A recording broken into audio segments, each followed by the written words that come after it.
welcome back to All Things Dope. My name is Chris Vargas, and I will be breaking down the biggest news stories of the week. In fact, the very first big news story for me personally, this is the dopest thing that happened this past week, was the Anime Expo Dragonball Xenoverse trailer, gameplay trailer. We finally got some updates on kind of what's been happening with the Dragonball Xenoverse 2 video game that's coming out here soon. It shows off some new villains that we can play with. It also shows off some new heroes like Future Gohan. That for me was a big win. I'm excited to see him in the game.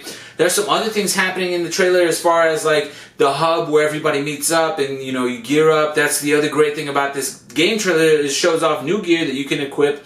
The other big thing that it shows off is the ability to transform into Super Saiyan 3. Now, I don't know if they will be able to show transformation between all the different levels that they have, but that was the biggest... I wouldn't even say it's a gripe, really, because the game was awesome. Dragon Ball Xenoverse, the first one, it was an amazing game. But for me, the one thing that I wish was different was the ability to transform your actual character into a Super Saiyan.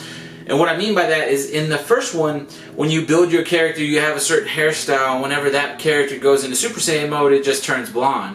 Which is cool, there's nothing wrong with that, but really I wanted to see a different type of hairstyle for him, just like you would see when Goku goes Super Saiyan. His hair totally changes placement. I mean, he gets a new hairstyle altogether. New hairdo when you go Super Saiyan, and for the first game you just didn't get that.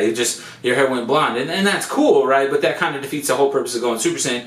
In this game, at least, it does show you have one hairstyle, and then it jumps into the big, Super Saiyan mode. So, for me personally, I thought that was always dope. Steve Aoki is going to be mixing the game, and he's actually going to be an NPC in the game, so that's pretty cool. The game is going to come out later this year, October 25th, for PlayStation and for the Xbox One, of course, and then on PC, I believe on the 28th, so just a few days later. But Dragon Ball Xenoverse 2, oh my gosh, I'm pumped for that game. It really does add a new element to the Dragon Ball Z storyline. I know that Dragon Ball, for the most part, everybody's loved to actually watch the universe. Now you can be a part of the universe just like you could in Dragon Ball Xenoverse. So I'm excited to see what they have. A lot of what they're doing is bringing in all the movie characters. And I do hope that we can even see maybe some Dragon Ball Super characters introduced into Dragon Ball Xenoverse as well. But moving on from there, guys, the other big gaming news this week has been the Red Dead Redemption backwards compatibility for Xbox. And that is a huge thing. That's a big win for Xbox, especially in a time when they needed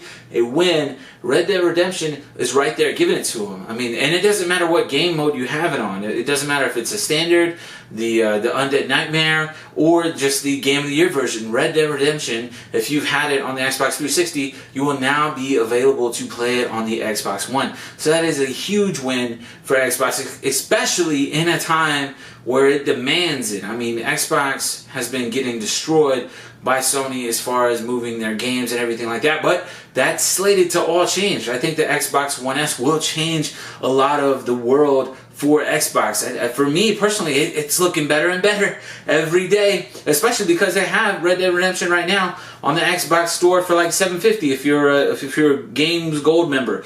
That's amazing. $7.50 for an entire game like Red Dead Redemption. That is going to be awesome. I'm excited for the Xbox users and their fan base, for them to be able to even play that. I mean, that's amazing. I'm excited for the Xbox fan base to even have them the opportunity to play that game. I mean, that's awesome. And it comes out Friday, so July 8th is when that game will come out, available for backwards compatibility. So super amped for all the Xbox users. But hey, I'm Sony Drone for life. I'm sorry, but the Xbox One is calling my name.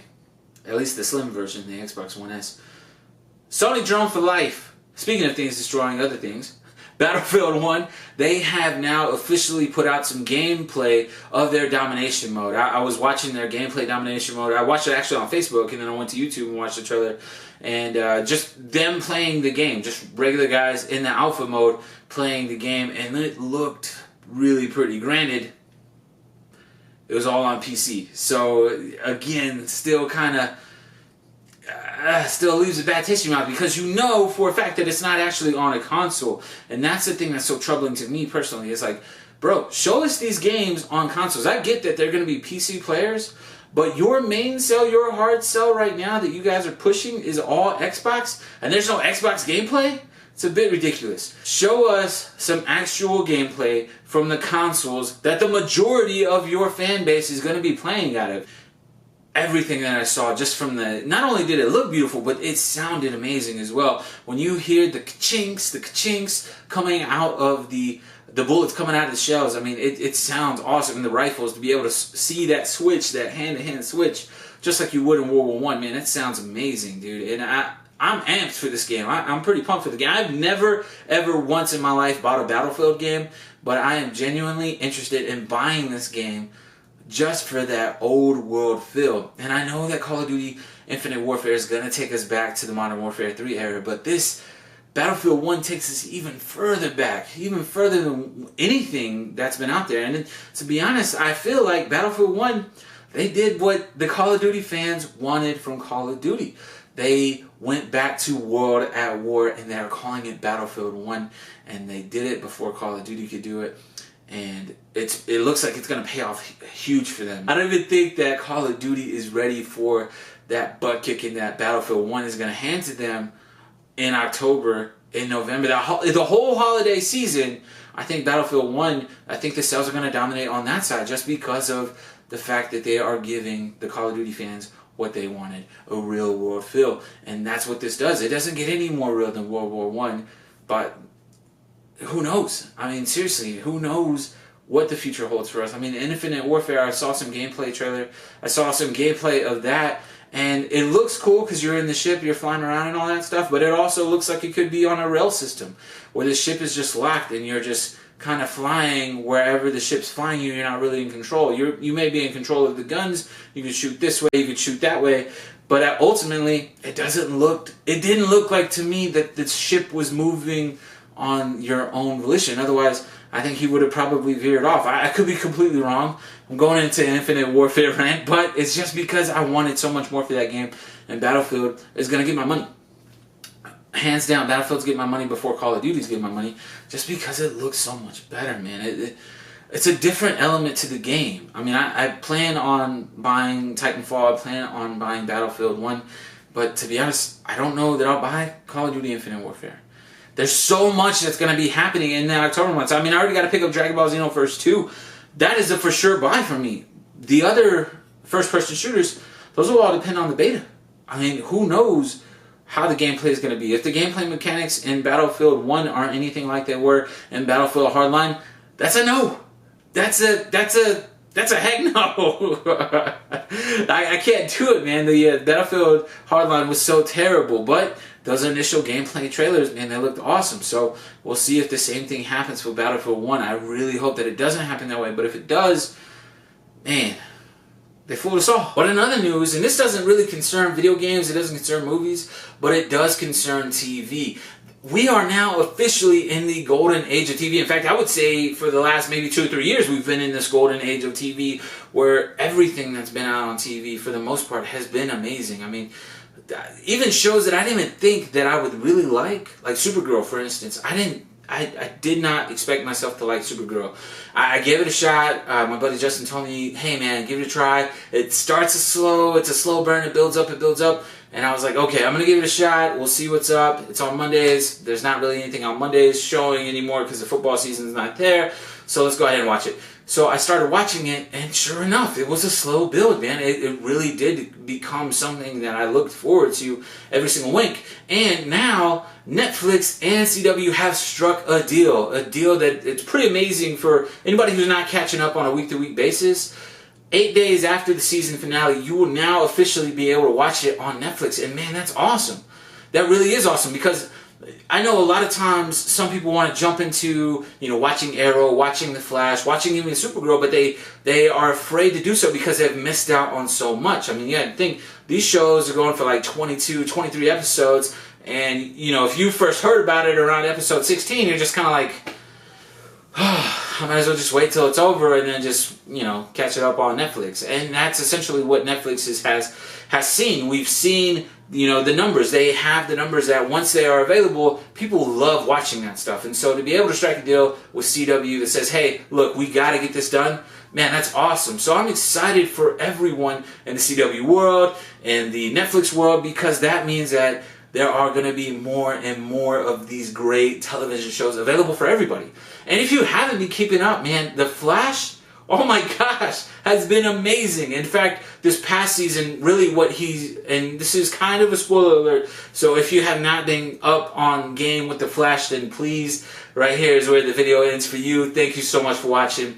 I'm going to continue. But anyways, The Flash, man, The Flash has been so awesome. Season 3 it has actually just started shooting this past week, and I really think they're going to dive into the Flashpoint storyline. Not the Flashpoint storyline of the comics or even the animated series, which, by the way, is the best animated Warner Brothers movie of all time. Flashpoint Paradox. It is amazing, and it is a must-watch, especially if you are a fan of The Flash. It literally will change your mind about everything in the DC world. It is super, super dope. Can't recommend it enough. Guys, going back into The Flash Season 3, really the big thing that I'm excited for is to see who the villain is, because I really don't feel like they're going to go with another speedster. They've already had Zoom. They've already had the Reverse Flash. I highly, highly doubt that they're going to go with Godspeed or even the Black Racer, because we're kind of seeing that right at the end of Season 3, so I don't believe, or the Season 2, I don't believe that they'll dive right back into that. I know Teddy Sears, the actor who played Zoom, he did say that he would be back. Who knows in what capacity, or even if that's true. We don't know. But I would love to see him back on The Flash. He played an amazing Zoom. But I'm curious to see where he goes, because The Flash, man, he just can't leave that timeline alone, man. And I get it. You know, he lost everything that he loved. He lost his dad. He lost his mom. And so he feels like, I got to go back. I can't live with this anymore. He has the power to change it, so he just decided to change it. He essentially ran himself back into the friend zone with Iris. Why he keeps doing this, I don't know. But in any case, it should be really interesting to see how he moves in Season 3. If they went Flashpoint Paradox, which they're not going to do, it's too much of a big story. There's no way that they'd be able to bring Batman or Cyborg or any of those cats who really helped solve his crisis in the Flashpoint Paradox. So I don't think that they're going to go there fully, but I do think that we'll see some alternate versions of Cisco, some alternate versions of Caitlin, and really even an alternate version of Harrison Wells. I think that they may even go to the point where Harrison Wells never actually died in this series, and I think that he'll be married even. So it could be really interesting, but this is not the timeline that I want. This is really not the timeline that I want. I want him to be in that Zoom timeline, man. That was awesome. Because if he doesn't get back to that timeline, then it feels like everything that happened in Season 2 was all for naught, right? Because if his mom doesn't die, his dad doesn't go to jail, so both of them should still be alive, right? My biggest complaint with The Flash, especially Season 2, has been the time remnant theory. The time remnant did it. The time remnant. And really, come on, man. Time remnants? Really? This was the answer out of everything? It could have been anything else but time remnant. I will lose my stuff. Time remnants are terrible. But I can say, though, from a fan perspective, I am super duper excited to see how Flash Season 3 deals with things.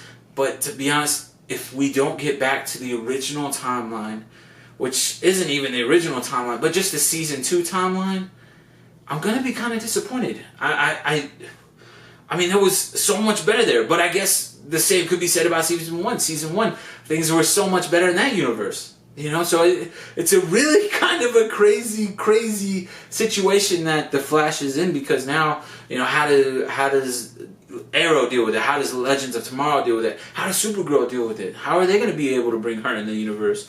You know, in Season 3, she essentially was living on Earth 3, and we now know Jay Garrick was also a part of Earth 3, so how are we going to combine those things?